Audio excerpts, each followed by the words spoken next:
ഇന്ത്യയും റഷ്യയും ചൈനയും അടങ്ങുന്ന ഷാങ്ഹായ് കൗൺസിലിൽ ഇന്ത്യൻ നയതന്ത്ര വിജയം. ഭീകരതയ്ക്കെതിരായ ഇന്ത്യൻ നിലപാടിന് ഷാങ്ഹായ് കൗൺസിൽ അംഗീകാരം നൽകി. പഹൽഗാം ഭീകരാക്രമണത്തെ ടിയാൻജിൻ പ്രഖ്യാപനം അപലപിച്ചു. ഭീകരതയെ പിന്തുണയ്ക്കുന്ന പാകിസ്ഥാന് ആമുഖ പ്രസംഗത്തിൽ പ്രധാനമന്ത്രി നരേന്ദ്രമോദി മുന്നറിയിപ്പ് നൽകി. ഭീകരവാദം പ്രാദേശിക സമാധാനത്തിന് ഏറ്റവും വലിയ ഭീഷണി.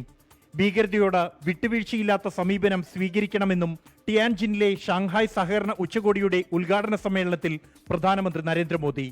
മാനുഷികതയ്ക്കെതിരായ ആക്രമണമാണ് പഹൽഗാമിൽ നടന്നതെന്ന് പറഞ്ഞ മോദി, പാക് പ്രധാനമന്ത്രി ഷെഹബാസ് ഷെരീഫിന്റെ സാന്നിധ്യത്തിൽ ചില രാജ്യങ്ങൾ ഭീകരവാദത്തെ പരസ്യമായി പിന്തുണയ്ക്കുന്നുവെന്ന് വിമർശിച്ചു.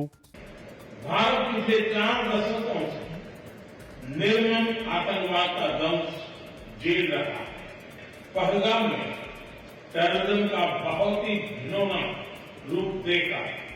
यह हमला केवल भारत की अंतरात्मा पर ही आघात नहीं। പഹൽഗാം ഭീകരാക്രമണത്തെ ടിയാൻജിൻ പ്രഖ്യാപനം അപലപിച്ചു. ഭീകരതയ്ക്കെതിരായ പോരാട്ടത്തിലെ ഇരട്ടത്താപ്പ് സ്വീകാര്യമല്ല. അതിർത്തി കടന്നുള്ള ഭീകരവാദത്തെ ചെറുക്കാൻ അന്താരാഷ്ട്ര സമൂഹത്തോട് ആഹ്വാനം ചെയ്യുന്നതായിരുന്നു ടിയാൻജിൻ പ്രഖ്യാപനം. അമേരിക്കയുടെ തീരുവ യുദ്ധത്തിനിടെ ഏകപക്ഷീയമായ നടപടികളെ ശക്തമായി എതിർക്കുന്നുവെന്നും ഷാങ്ഹായ് സഹകരണ ഉച്ചകോടിയുടെ സംയുക്ത പ്രഖ്യാപനത്തിലുണ്ട്. 24 ഡൽഹി.